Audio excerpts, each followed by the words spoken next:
So, Doc, tell me about testosterone therapy in women in your clinic. I think this is sometimes an odd talk for women. I think a lot of them don't understand, and I'll read directly from some of Rebecca Glazier's work, which is probably the predominant researcher that I look at.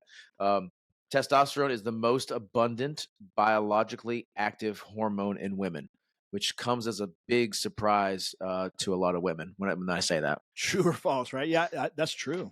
I think it is.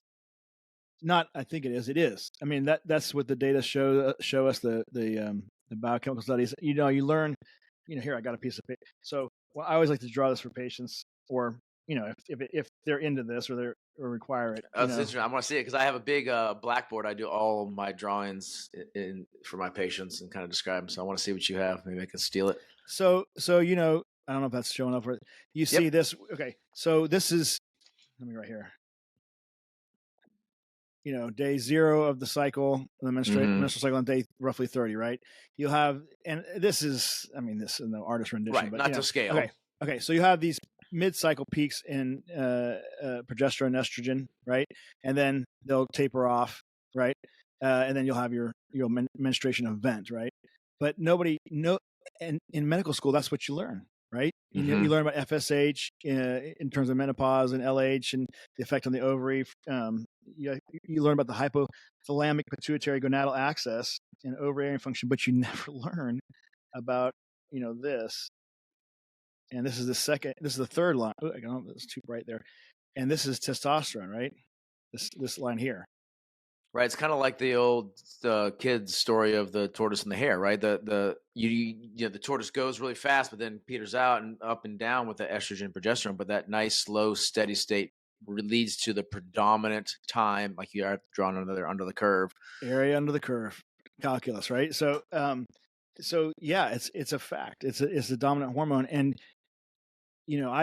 Glazier's good. I like Kathy Maupin's work. She wrote the book called The Secret Female Hormone, which that and some other authors, but that one really was one that I came across.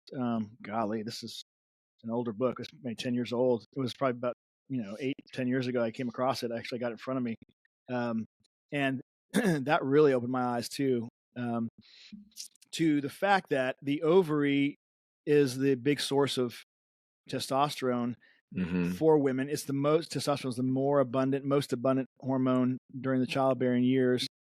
Menopause changes everything, obviously. Yes. And the adrenal glands take over some of the production of androgens, not and then anyways, it's just not the quality, or it's not testosterone, one of the two. And the DHEA is not enough to make up for that testosterone drop. Exactly. Okay. And so a big part of the symptoms of menopause and perimenopause come from that lack of testosterone. And that starts about 10 years prior to the final act of the ovary, when it completely burns out and estrogen is gone. So women oftentimes are losing their sex drive, maybe some muscle mass, metabolism issues, things but they don't have vaginal dryness, dyspareunia, or painful sex because the estrogen is still present. So the vaginal, the genitals and everything are still okay, and so forth. And they kind of chalk up to, I'm married, I've got kids. As a woman, I'm not supposed to have that, or I'm not. Right. We're different than men, and we don't have. They don't have hot flashes, and that's what most women equate. So they don't have the hot flashes, symptoms. And the other symptoms can be attributed to age and society tells me this or that, and so. And Kathy Maupin talks a lot about the societal and psychosocial effects and how there's some kind of repression or inability to recognize that amongst women themselves. But when they get the hot flashes, oh my gosh, that vasomotor problem with your blood vessels, you notice that, right? That's another 10 years down the road when estrogen's finally burning out, and then they see. So that was really eye-opening to me. And yeah, I completely agree with Glazier's comment there. Here's another thing that I learned from reading some of Rebecca Glazier's work is that at the local level, a significant source of estrogen is the aromatization of testosterone. So the testosterone actually provides local estrogenic effect through that aromatization process. So I say that because I see this in my patients is, say they have adequate estrogen levels on labs, or their FSA shows that they're not in full menopause, or just you're not ready to do an estrogen um, prescription due to the nuance of how I use estrogen from a subjective standpoint, but they're still having mild estrogen symptoms. Sometimes a testosterone only supplementation can correct those mild estrogen symptoms. Ooh, that's a Have good you point. have Yeah, you seen that? I've seen that now in retrospect after having multiple conversations with you over months and years. I don't think I recognized it early on. Yeah, Eh, it eh, won't fix what I say frank estrogen symptoms. So if you're having vaginal dryness, vaginal atrophy, there true you hot go. flashes, you Okay, you you yeah, most likely need. But if you're having sort of mild estrogenic, and I like to, I go slow and start low and go slow with my estrogen, and so maybe we're not ready to do a full uh, pellet implant with estrogen, in the pellet, and so we do a little testosterone, and that takes care of the mild symptoms. But you often see this is at some point you have to be astute as a practitioner, because sometimes what can happen is you become reliant on that testosterone when now it's time to add that estrogen in there, and so you need to be ready at that point to add the estrogen when it becomes pertinent. you're absolutely right about that. And I know that I have that has been a spectrum in my clinical development. I kind of probably Hmm. missed the boat early on with that, honestly. And much like Glazier, it sounds like Kathy Maupin has a good graph or chart in her book, so to speak, where she kind of puts that she does a juxtaposition of testosterone deficiency symptoms Hmm. as opposed to estrogen deficiency symptoms, and a lot of the two are similar, and that's the problem. But when you get to the very specific cases of vaginal atrophy, any kind of tissue in and around the vagina, and then the excuse me, the the just the vaginal canal and so forth. Um, that's obviously an estrogen thing. There is some independent effect of estrogen on the brain, although Hmm. testosterone, with its massively beneficial effects on the brain, can probably take care of the big working load of that. Um,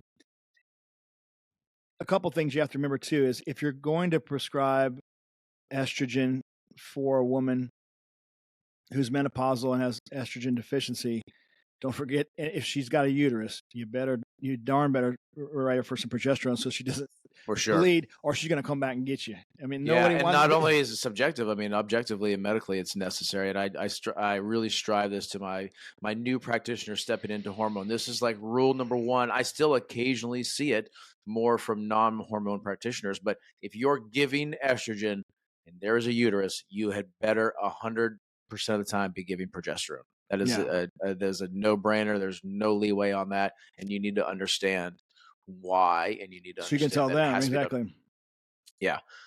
What's your preferred method of for the woman to receive, or to administer progesterone in your clinic? Is it I micronized only or pellet? Yeah, microdose. I don't do pellets, and the reason I tell patients that we don't do pellets, when you look at, and I don't have my whiteboard, so I can't draw here, but when you look at the dissolution of pellets in a patient, in a female patient, the estrogen, testosterone, and progesterone are all dealt with very differently on a time scale. So your estrogen in the bloodstream very quickly. It hits a steady state very, very, very quickly. Testosterone is a slow arcing curve. Progesterone, you don't ever really see that serum level significantly change. There's no good white papers out there that show a serum level that it gets high enough that it is uterine protective. And so you don't quite get to that 5 nanograms per deciliter consistently and efficaciously in order to rely solely on progesterone pellet implants. So I always default to the micronized oral. Interesting. Now, when you say that, is that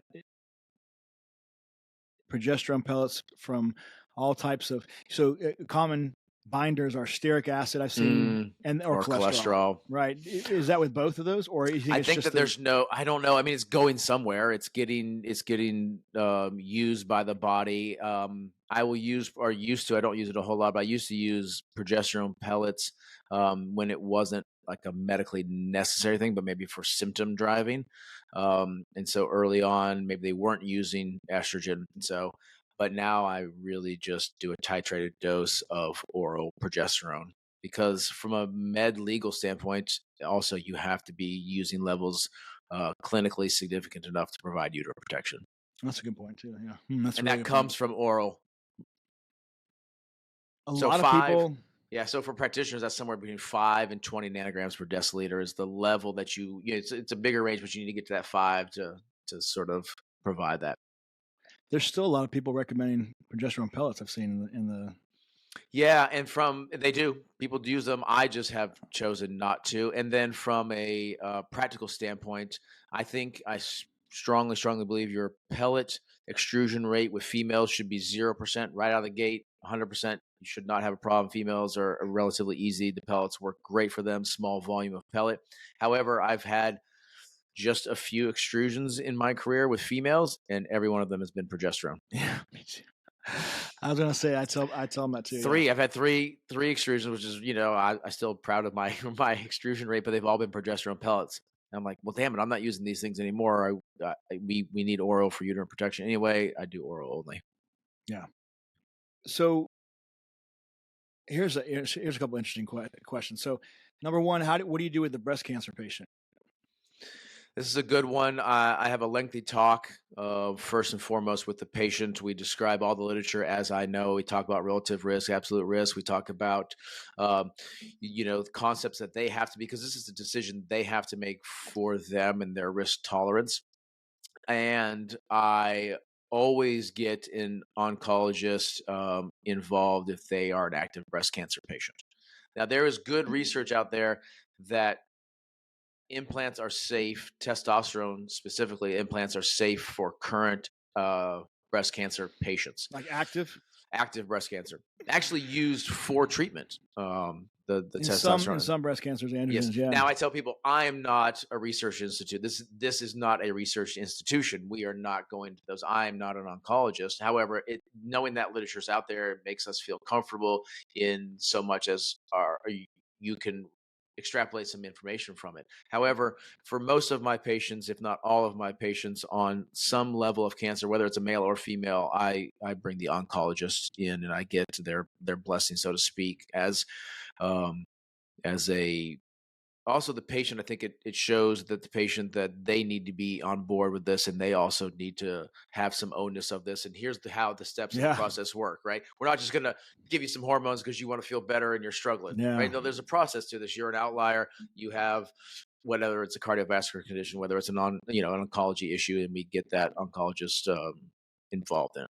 Yeah. We're sympathetic to your issues and your symptoms, but we don't want to be dangerous. And so I love to get the Correct. oncologist on board too. I have And I haven't had not any pushback at all. no, and I've not treated anybody with active breast cancer. I have used testosterone in women with breast cancer history. I have a lady who just yesterday, in fact, she had a history of estrogen receptor positive. I didn't have all of the records. I had some of the records and her recollection, but it was a lobular carcinoma, adenocarcinoma. She had received neoadjuvant chemotherapy to include anti-estrogen therapy and standard chemotherapy as well. I think Taxotere and adriamycin or doxorubicin, or maybe both. And then she underwent a double mastectomy. She had it on just on the one side. I believe she got lymph node biopsies too as well. That part I'm not sure. It doesn't matter for our purposes. Was diagnosed or deemed no evidence of disease. Had some problems with breast reconstruction, whatever. And she was very symptomatic. Very symptomatic. Tested her. Testosterone and estrogen were in the toilet. She really wanted estrogen too, and I said, let's go over your symptoms. She did, and she hasn't been in a romantic relationship in like years. And so as far as no history of recurrent UTIs or as best she can tell, no problems with vaginal atrophy or nothing that's bothering her, nothing estrogen specific, and hadn't had a terrible time with hot flushes and vasomotor symptoms. So we just went with testosterone only. I said, Yeah. let's see if we can take care of the symptoms first. The interesting thing will be and we got the oncologist on board too, just as a matter of course. But again, she was Noden's disease and was, in a state of remission, so to speak. So I don't know if that might have been overkill, but I thought it was a good idea anyway. And the interesting thing will be if she gets into a romantic relationship, starts having intercourse or something, and there's an issue with vag. I wonder what I'll do. That's a Off the tough one. bat, it's a tough one, right? Off the bat, I'm thinking the way you'd want to go with it if she, because she was adamant, like, I know the potential risks. I don't want it, and they wanted to keep me on anti-estrogen therapy. I didn't want to do it. I don't care if it shortens my life, yada yada. And so, and I don't want to. I don't blame her, but at the same time, it's hard, right? You don't want to be part and parcel to somebody incurring a state of disease either. So I think the way I would initially approach it is to get with her oncologist, I think, and just talk about maybe we can use local therapy, troches or inserts, Right. and not systemic therapy. I would go with local. Yeah. I tell patients too, like, I'm not scared, but I'm also not cavalier. And you have to be comfortable as a patient with my comfortability. You don't want to Yeah, be, and I that's tell right. this when I'm That's a training good point. doctors, like, you, even if the patient is comfortable, if you're not comfortable and you don't know what to look for and you don't know the potential pitfalls that you could be missing, then maybe it's not the right setting. And let's say you're in a med spa.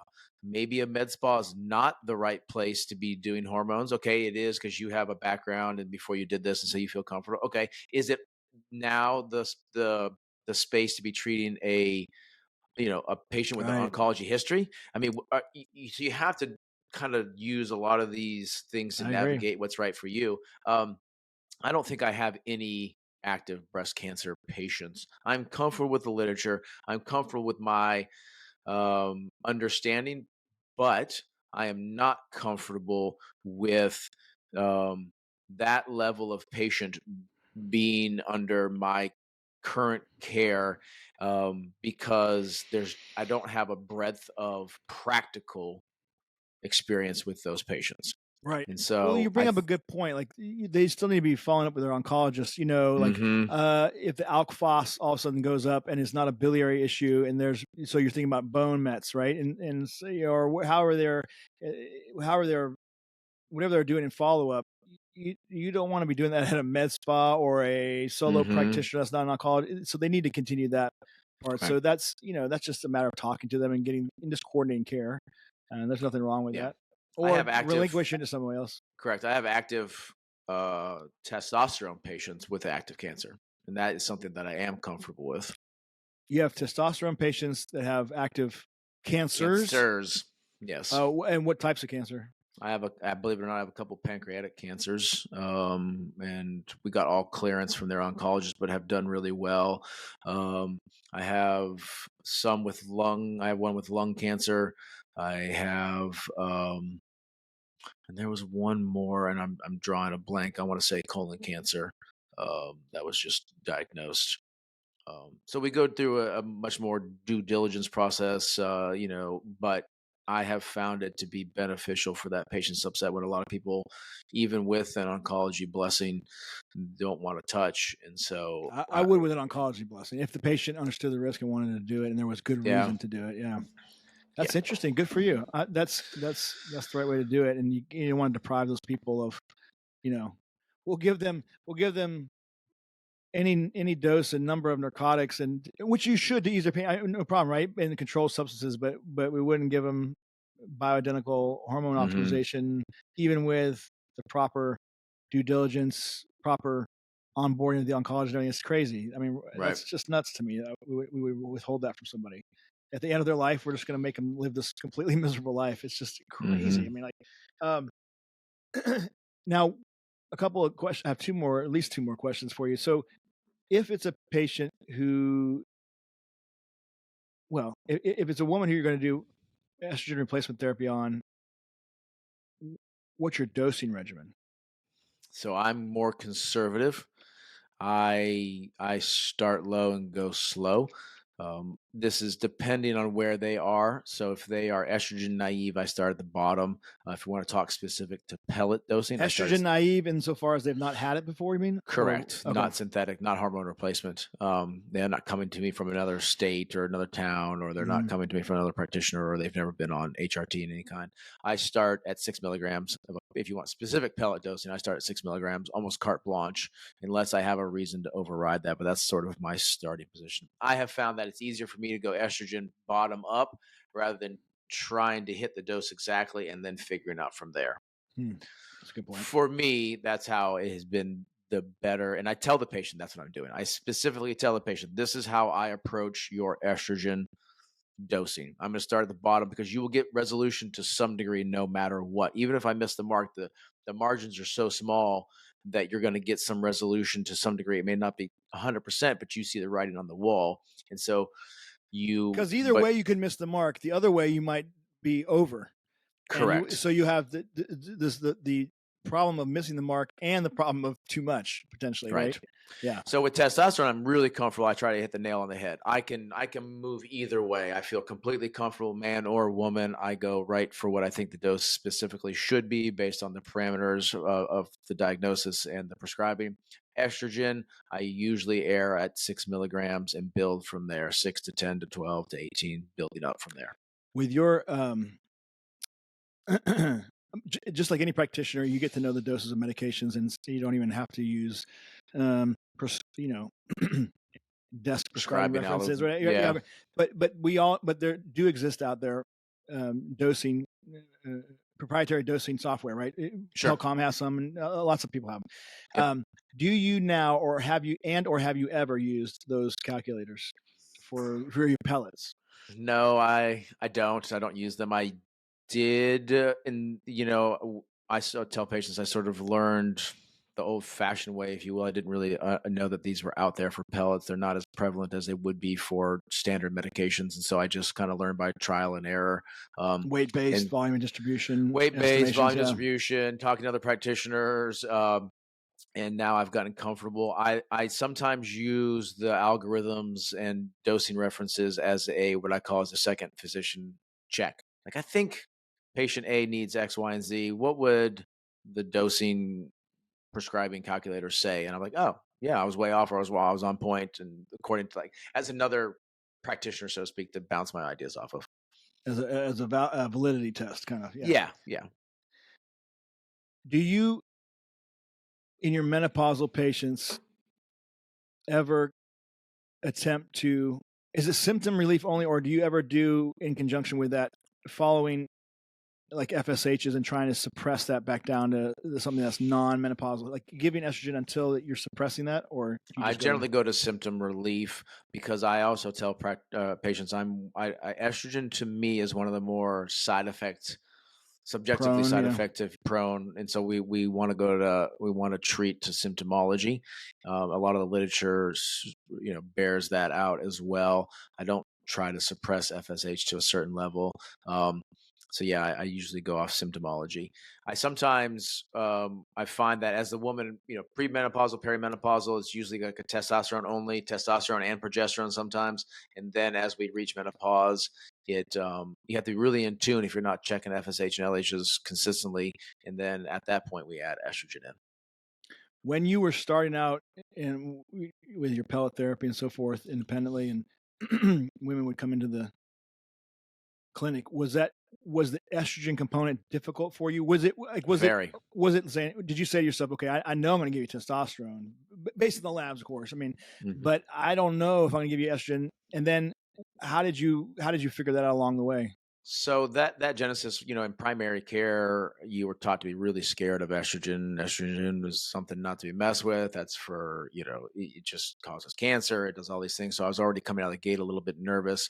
It is a treatment window that is really narrow. So estrogen, I tell other practitioners that if you are not an OBGYN, if you are not used to using these on a daily basis, and when I'm training practitioners, the treatment window for estrogen is really small. The treatment window for testosterone is really big. So you have a little bit of leeway with testosterone. More room for error with the testosterone. More room for error. Yeah. And with women, Testosterone, I find, is almost really easy because you always run into subjective side effects that the woman is not okay with before you run into Right. objective side effects.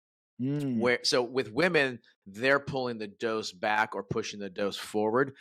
With my men, I'm pulling them backwards or pushing them forward based on labs and efficacy and safety protocols. But with my women, we don't ever run into hemoglobin hematocrit issues because they're going to have Say that excess. again about the men and the women. The women are pulling you forward with the So I tell testosterone? a woman, as we get going, you're going to likely guide a lot of this because, in my experience, we still run labs and we still test and we still make sure. But my women run into subjective side effects before they run into objective side effects, and so Or levels, like, objective levels yes, that are too high or something that you're. yes. So they're guiding that ship a little bit more, a little bit less on the testosterone and estrogen as well before we run into objective side effects. Meaning, so if a woman comes to me and I just, this is a fairly common one, hey, I'm starting to see some excess hair growth and I'm starting to see some oily skin, maybe some acne. They want to pull that dose back.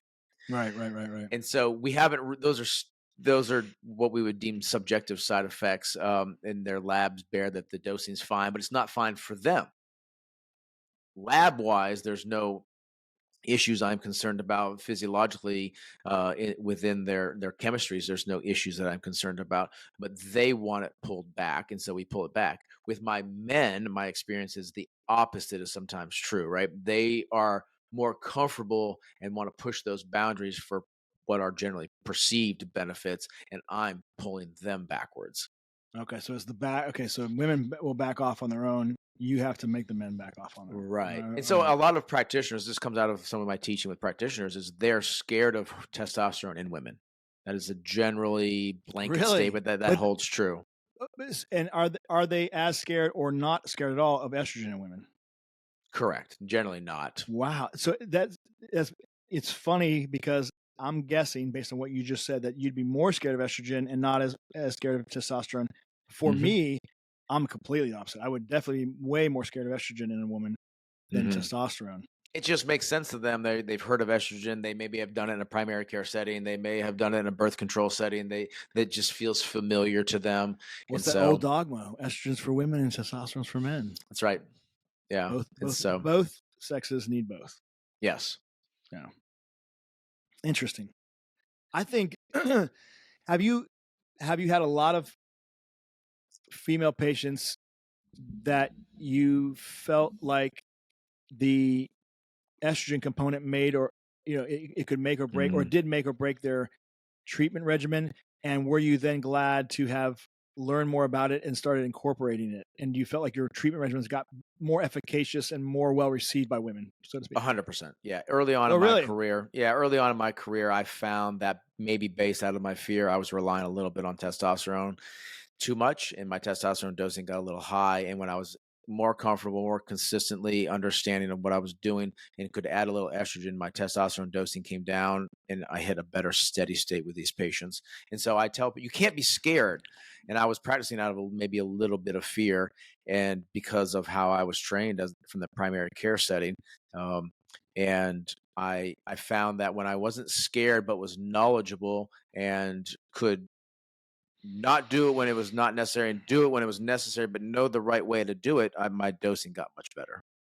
So were you happy with the decreased and only you felt like you were just getting the testosterone they needed and getting the estrogen they needed too, or were there literal things that they were pointing to that they were Yes, happy about? literal things that provided benefit, right? You got to be careful because they can tolerate it from a chemistry standpoint, but sometimes you got to be careful you don't overdose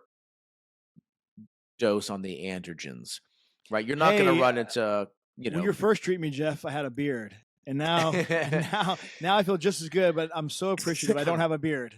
Yeah, you don't run into frank, clitoral megaly and things like that, and bone structure changes. Those are your dosing to get those things are so out of bounds with normal dosing in what we're doing. But just subjective, like the sort of nuance, I feel really good Like that's sort of what encompasses that from, a whole standpoint. Some women want increase in libido, but not hypersexuality, right? They're okay with a little bit of hair rate growth, but they don't want to be shaving 3 times a day. They're okay if their skin becomes a little bit maybe increased in oil production, and maybe they have dry skin anyway, so it's not a problem, but they don't want to be diving into acne, right? So it's just sort of dialing it all in, and 100% you need estrogen for that to happen for a woman. So the interesting thing about that is it sounds like it's a more naturally homeostatic Hmm. milieu. Like it's what the woman we're recreating what her youthful homeostasis or state of hormonal levels, right? Yeah. We're not just using the sledgehammer of testosterone to take care of mood and Yes, that would be a good way, right? Oh, your right, mood's a little yeah. low. Let me just give you a bunch of testosterone, right? It's much more homeostatic and nuanced. And so now I feel like, yeah, over here I felt I've got good energy levels and my sexual desires back, but I just still don't feel like myself, quote unquote, or Yeah. feel as bad.